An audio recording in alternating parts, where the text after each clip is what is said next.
নমস্কার। নতুন গল্পের আসরে সকলকে স্বাগত জানিয়ে আজকের নতুন গল্প শুরু করছি। আজকের গল্প শ্রীমতী আশাপূর্ণা দেবীর লেখা সংসারের মানে।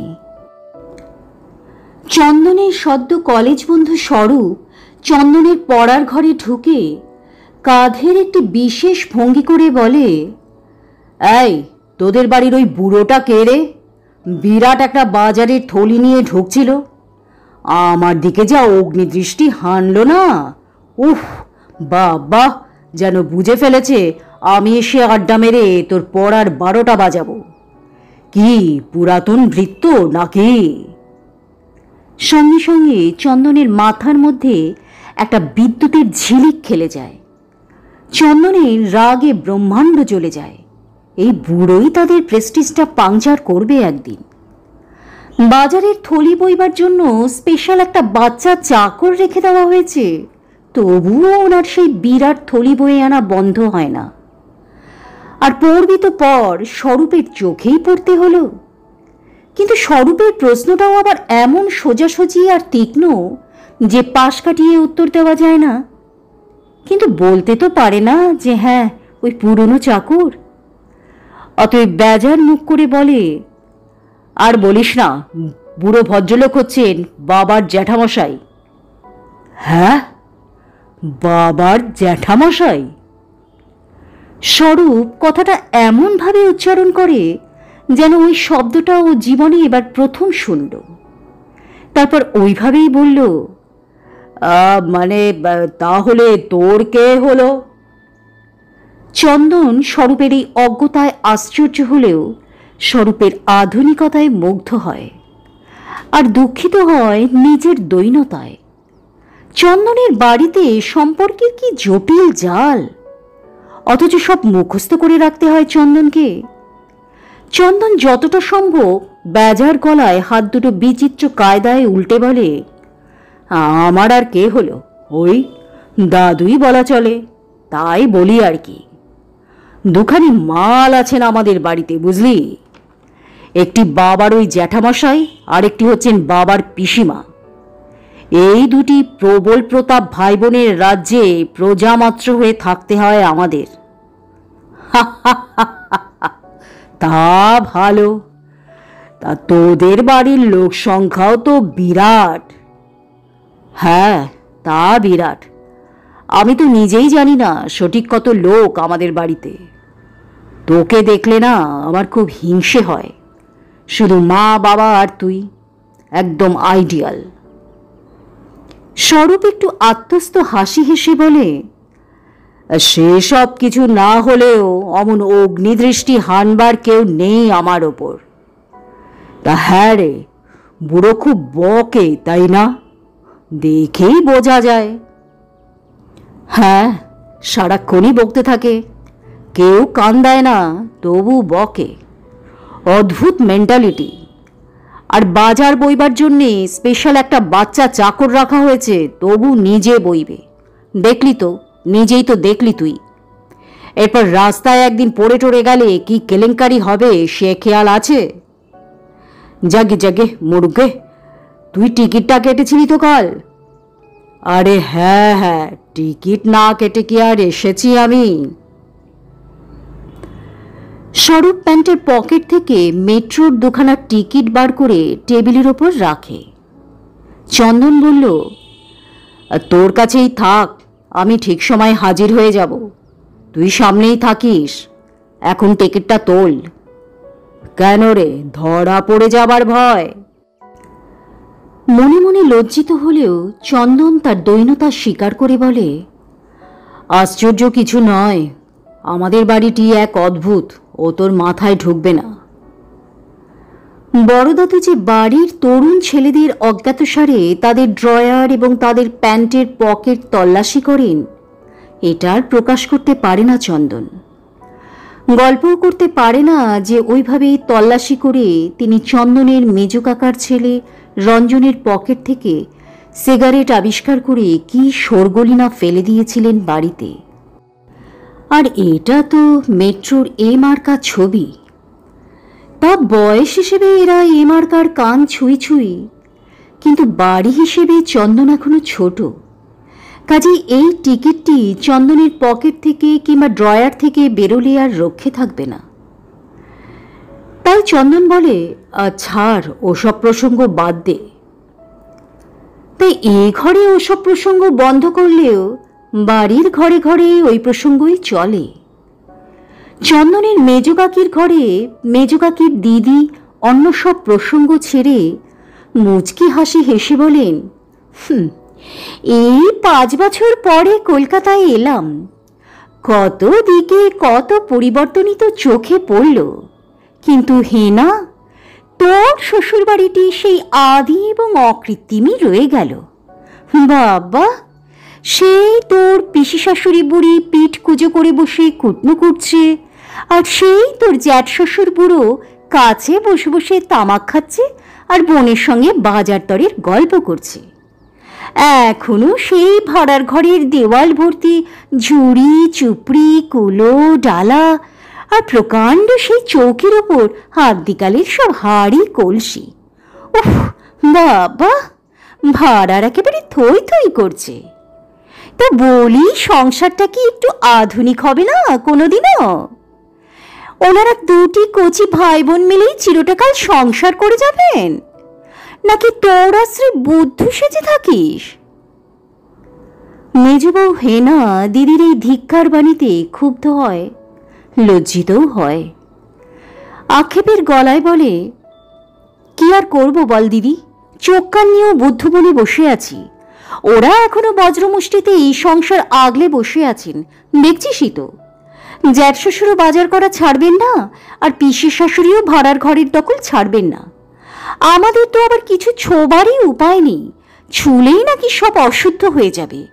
একটু চিনি, একটু এলাচ অথবা একটু লবঙ্গের দরকার হলেও ভিখিরির মতন দরজায় এসে দাঁড়াতে হয়। হেনার দিদি বিনা গালে হাত দিয়ে চোখ দুটি বড় বড় করে বলে, বাবা, সত্যি তোরাই দেখালি বাবা। এই যুগে কেউ ভাবতেই পারে না যে এখনো এত বড় একটা একান্নবর্তী পরিবার সমাজে রয়েছে, আর যে পরিবারের কর্ণধার একটা 72 বুড়ি আর 75 পার বুড়ো। না, তোদের পায়ের ধুলো শিশি করে ভরে রাখতে হয়, আর দুবেলা মাথায় ঠেকাতে হয়। ধ্যাত, থাম তো। একথা বলে হেনা প্রসঙ্গটাকে থামাতে চেষ্টা করে, কারণ আশেপাশের কোথায় কোন গুপ্তচর ঘুরছে কে জানে। বুড়িকে কখন গিয়ে লাগিয়ে দেবে, তারপর সেই বুড়ি আবার দাদার কাছে কাঁদতে বসবেন। কিন্তু 5 বছর পরে কলকাতায় আসা দিদি এত সহজে থামবেন কেন? বর কানপুরে বদলি হয়ে যাওয়ার আগে এই কলকাতাতেই তো তার বাস ছিল। তখনও হেনাদের বাড়িটাই ছিল তার বেড়াতে আসার জায়গা। হেনাদের বাড়িতে বেড়াতে আসা লোকেদের বেশ একটা স্বাচ্ছন্দ্য আছে।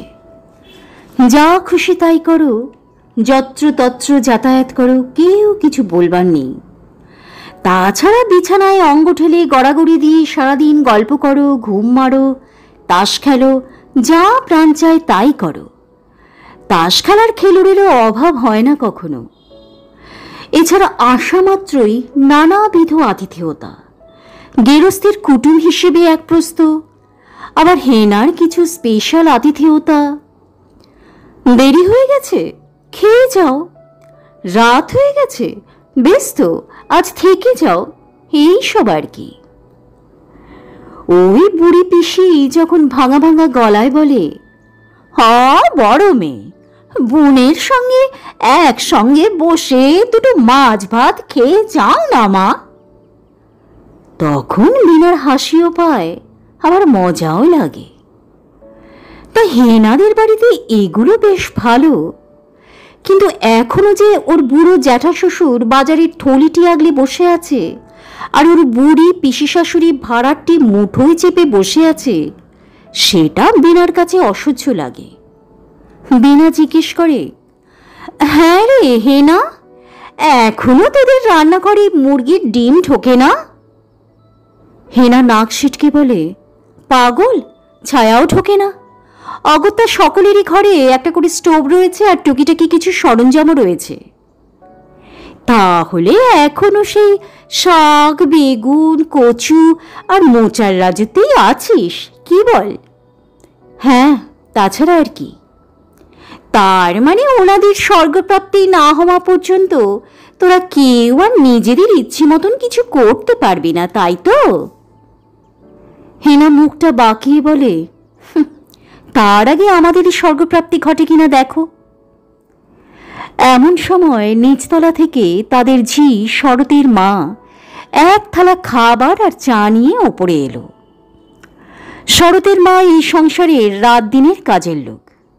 ঘরে ঘরে চা জোগানো, জলখাবার দেওয়া, এইসবই তার কাজ। হেনার দিদি বলে ওঠে, এই সেরেছে, আবার এইসব কি? হেনা অলক্ষ্যে দিদির গায়ে একটা চিমটি কেটে গলাটা নামিয়ে বলে, চেপে যা, চেপে যা। তারপর গলা তুলে বলে, কি গো শরতের মা, তোমাদের চায়ের সকাল এখন হলো? শরতের মা থালাটা নামিয়ে দিয়ে বলে, ও মা, পিসিমার সঙ্গে এতক্ষণ তো বামুন ঠাকুরের ধুমধুমা লেগে গেছিল, শোনো নিক, চায়ের জল করে গলা ফাটিয়ে ফেলছি, কানই করে না মুখ পোড়া। হেনার দিদি কৌতূহলী হয়ে উঠে বলে, তো ধুমধুমারটা কেন? শরতের মা বলে, আর কেন, পিসিমার তো সেই কুড়ে পন করে কুটনো কোঠা, আর ও মুখ পোড়া চেঁচিয়ে বাড়ি এক্কেরে মাথায় করবে। এত দেরিতে কুটনো পেলে আমি আপি সারি স্কুলের ভাত দেব কি করে? তা মিথ্যেও তো কিছু বলে না, ছেলে আর বুড়োই মিলে আপিস স্কুলের লোকও তো কমগুলি নয় বাড়িতে। ওদিকে আবার মাছটি ঠিক মতন হয়ে না উঠলে জ্যাঠামশাই চেঁচাতে লাগবে, ন দাদা বাবুর জন্য মৌরলা মাছ এনেছি, হয়নি কেন? ছোট দাদা বাবুর জন্য শিঙ্গি মাছ এনেছি, হয়নি কেন?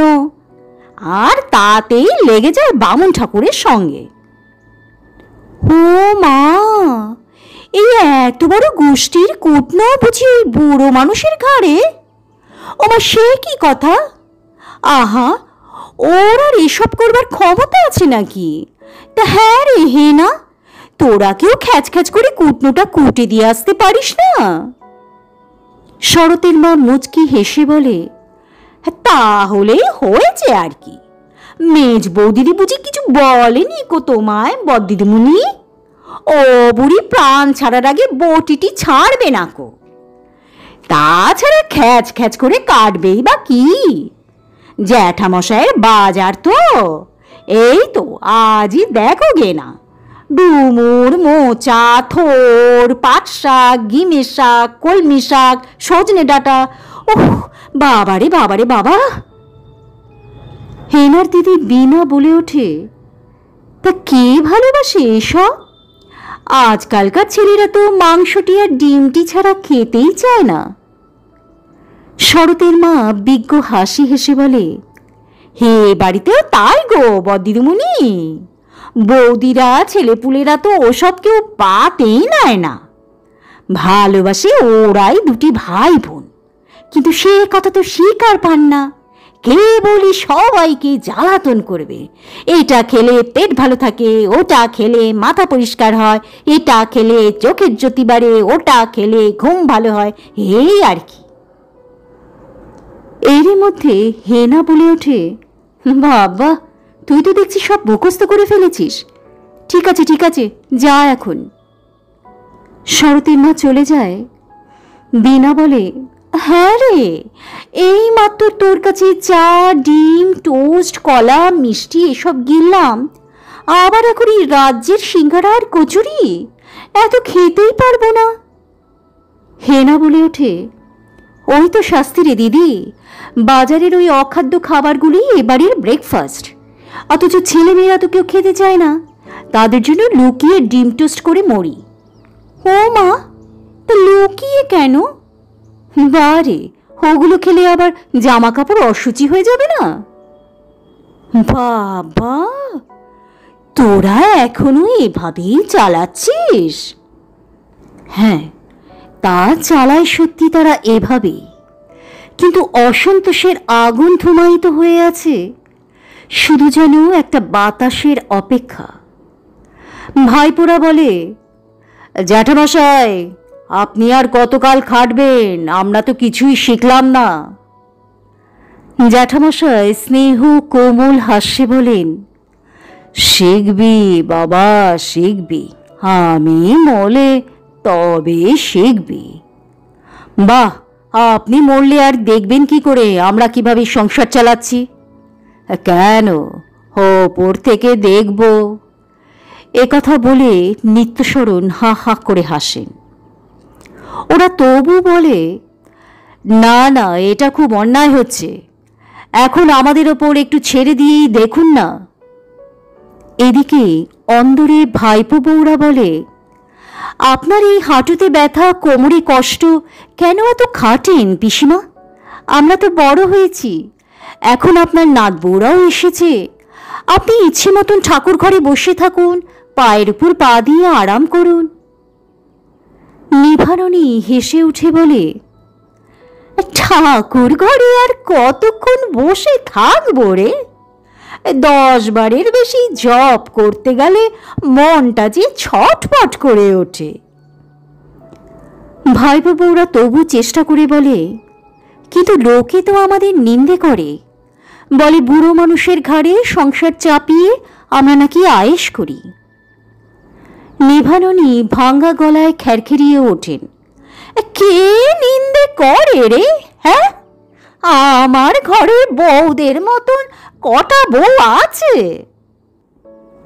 অতএব আগুনটা জ্বলে উঠি উঠি করে আর জ্বলে না। নিত্যশরণ বেশ মোটাসোটা একটা পেনশন পায়, আর ভাইপোরা মাথা পিছু হিসেব করে কিছু টাকা দেয়। তাই দিয়ে গুছিয়ে সংসার করতে পারার গৌরবে নিত্যশরণ বোনের কাছে বসে তামাক খেতে খেতে গলা নামিয়ে হেসে হেসে বলে, বাজার যা আগুন হয়েছে নিভা, বাছাধনরা যদি সংসার হাতে করতেন তো 15 তারিখেই জবাব দিতেন। নিভাননীয় গলা নামিয়ে বলেন, তবু তো তোমার বেশি বাজার করা নিয়ে ওনাদের রাত দিন গুজুর গুজুর আর ফুসুর ফুসুর চলে। নিত্যশরণ গলাটা আরো নামিয়ে তবে বলেন, তবে তুই এখনো সংসারটি চালাচ্ছিস তাই। আমার মা জননীদের হাতে পড়লে তো ওই আলু পটল আর বেগুন খেয়ে খেয়ে পেটে চড়া পড়তো। হাঙ্গামার দিকে তো নেই জননীরা। আজকের গিমে শাকটা কি টাটকা দেখেছিস? রাঁধুনি বাটা দিয়ে ঝোল যা হবে না। ও মা, রাঁধুনি বাটা কি গোদা? গিমে শাকের ঝোল তো জোয়ান ফোড়ন দিয়ে রাঁধে। ও তাই বুঝি? তার রান্না একটা আর্ট, বিশেষ করে আমাদের দিশি রান্না। শোন, ওই ছাঁচি কুমড়োটা আজ তোর হেসেলে রাঁধিস বুঝলি? নারকেল কুড়ো দিয়ে বেশ জবজবে করে ঘি দিয়ে রাঁধবি কিন্তু। দুই ভাই বোনের এই একই গল্প। জীবনের প্রারম্ভ থেকে জীবনের সায়ান্ন পর্যন্ত একই জায়গায় রয়ে গেছেন দুটো মানুষ। অনেকগুলি ভাই বোনের মধ্যে শেষ অবশিষ্ট এই দুটি ভাঙাচোরা ভাই বোন। তা ওরা জানেন ওদের মমতা করতে পৃথিবীতে আর কেউ নেই। তাই তো নিত্যশরণ প্রতি দশমীর রাত্রে ঠিক ছানাটি আর মিষ্টিটি এনে হাজির করেন, কারণ প্রত্যেক একাদশীর সারাটা দিন ফল খেয়ে নিভাননী কাটিয়ে দেন। তাই দ্বাদশীর দিন সকাল হতে না হতে বোন কিছু মুখে দিয়েছে কিনা খোঁজ খবর নেওয়া শুরু করেন। তাই দেখে আবার বউরা রাগারাগি করে, হাসাহাসি করে। তা নিভাননীয় চক্ষু লজ্জার মাথা খেয়ে দাদার জন্য ঘিটুকু, ভালো মাখনটুকু, জিয়ল মাছটুকু, ঘন দুধের সরটুকু সামলে রাখেন। আর নিত্য এসব ন্যাকামি দেখে বাড়ির লোকেরা ঠোঁট বাঁকায়, মুখ বাঁকায়, ব্যঙ্গ হাসি হাসে। সারা সংসারের অনাবিল হালকা জীবনের ওপর এই দুজন যেন দুখানি ভারী পাথর। এদের নিয়ে সর্বদা অসন্তোষ, সর্বদা অভিযোগ, সর্বদা গুজগুজ আর ফুসফুস। অথচ ওরা ভাবছেন ওরা এদের পরম উপকারী। ওরা আছে বলে এরা বটগাছের ছায়ায় আছে। এই অবধের স্বর্গে বাস করছেন দুটি বুড়ো বুড়ি। কিন্তু বাতাসটা একদিন জোর বইল আর আগুনটা জ্বলে উঠল দপ করে। সেজ ভাইপো কোথা থেকে যেন ফিরে এসে হঠাৎ চিৎকার করে হাঁক দিলেন, জ্যাঠামশাই।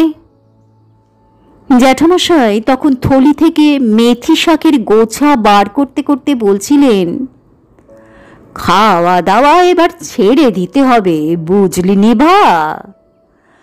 মেথির শাক 20 পয়সা আটি, তা যাগে মরুগে। শোন, মটর ডাল বাটা দিয়ে মুচমুচু করে বেশ বড়া করিস তো। একথা বলেই তার মনে হলো ভনটা অমন করে চেঁচালো কেন।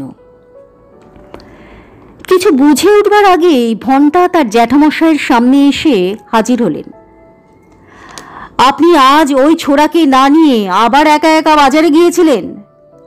আমাদের গালে মুখে চুনকালি না মাখালি কি আপনার চলছে না জ্যাঠামশাই? নিত্যশরণ ভয়ে গুটিয়ে যান, কারণ নিত্যশরণ স্বেচ্ছা অপরাধী। নিত্যশরণ তাই অপ্রতিভ ভাবটা ঢাকতে কেমন বোকার মতন একটু হেসে বলেন, এই দেখো, এতে আবার তোমাদের গালে চুন কালি ল্যাপার কি হলো? আলু টালু তো কালই আনা ছিল, তাই ভাবলাম। না মানে ভারী কিছু তো নেই। তাছাড়া ছোড়াটা তখন ছোট বৌমার ঘর ঝাড় দিচ্ছিল, তাই একাই চলে গেলুম। মানে ছোট বৌমার ঘর ঝাড়ু? মুহূর্তে কোনো এক অলক্ষিত জগৎ থেকে ছোট বৌমার তীক্ষ্ণ কণ্ঠ বেজে ওঠে। বাজারের সময় কেউ কোনোদিনও স্বপনকে ঘরের কাজে আটকায় না। দাদুর এখনো দেরি আছে বলে স্বপন ঘুরে ঘুরে বেড়াচ্ছিল, তাই একবার ডেকেছিলাম। নিত্যশরণ বিধ্বস্ত গলায় বলেন, আমি মনে করলাম ভারী জিনিস তো কিছু নেই, তাই আর কি। অমনি অমনি হ্যাঁ?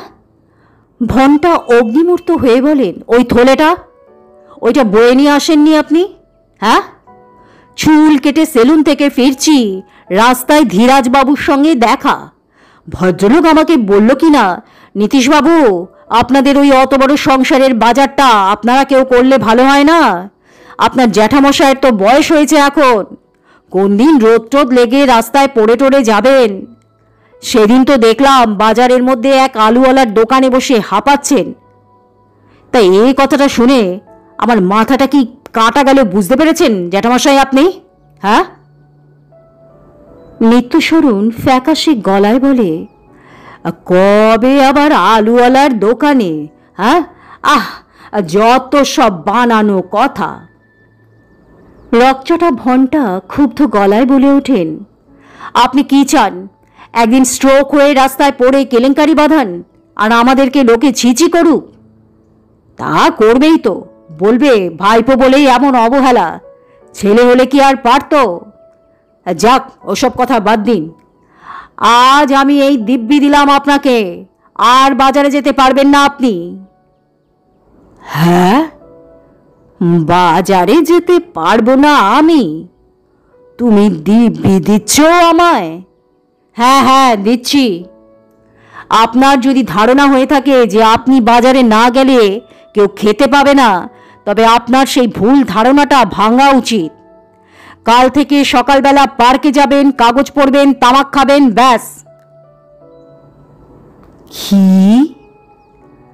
পার্কে যাব, কাগজ পড়ব আর তামাক খাবো? তুমি যা বলবে তাই শুনতে হবে, হ্যাঁ হ্যাঁ, তাই শুনতে হবে এখন। ঘণ্টা এবার বলে ওঠে, আর তোমাকেও বলে দিচ্ছি পিসিমা, তোমার ওই ভাড়া রাগলানো আর বটি কোপানো ছাড়ো এবার। বয়স তো ঢের হলো, এখনো সংসারের বাসনা মিটল না। এই বয়সে হরির নাম করতে ইচ্ছে হয় না তোমার? সংসার কামড়ে পড়ে থাকতে ইচ্ছে করে?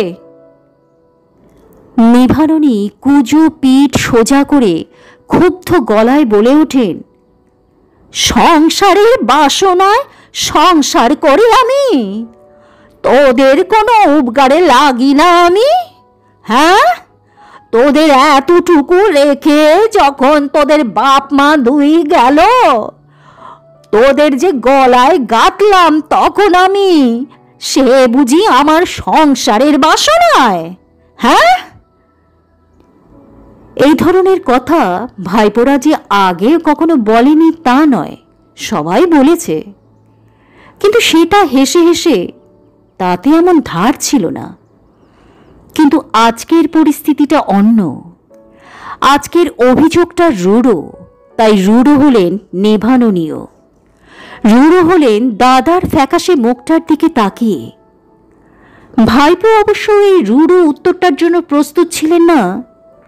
অতএব তিনি গুম হয়ে গিয়ে বললেন, বেশ তো, সেই কৃতজ্ঞতার ঋণ তো চিরকাল মাথায় নিয়ে বইছি আমরা।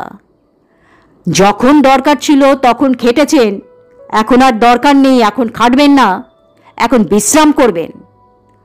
এই কাজের শেষে রিটায়ার করবার তো একটা নিয়ম আছে নাকি? কি রিটায়ার করব আমি?